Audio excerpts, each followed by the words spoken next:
বেশি প্রত্যাশা করতে যাবেন না, লোভী হবেন না। লোভ আপনার সুখ কেড়ে নিবে। লোভী কখনো সুখী হয় না।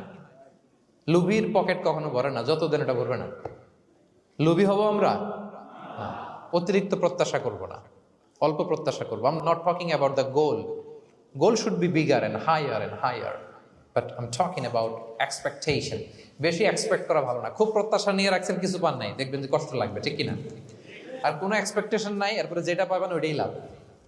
যেটা পাবেন ওইটাতেই ভাল লাগে, সুখ লাগে। এই জন্য এক্সপেকটেশন যেন বড় না হয়। বেশি খাই যেন না করি। হ্যাঁ, কালকে কি খাবো, পরশু, আগামী সপ্তাহে আমার মেয়ের কি হবে, ছেলের কি হবে, ওদের ভবিষ্যৎ, গাড়ি বাড়ি নাই, এই যে অস্থির, এরকম আসলে নাই। আজকের জন্য বাঁচুন, আজকের জন্য বাঁচুন, কারণ আগামীকালের তো জন্মই হয়নি।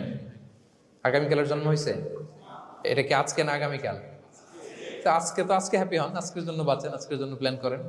আগামীকালের তো জন্মই হয় নাই। কালকে সকালে সানরাইজের পরেই না আগামীকালের জন্ম গ্রহণ হবে, ঠিক কিনা বলেন?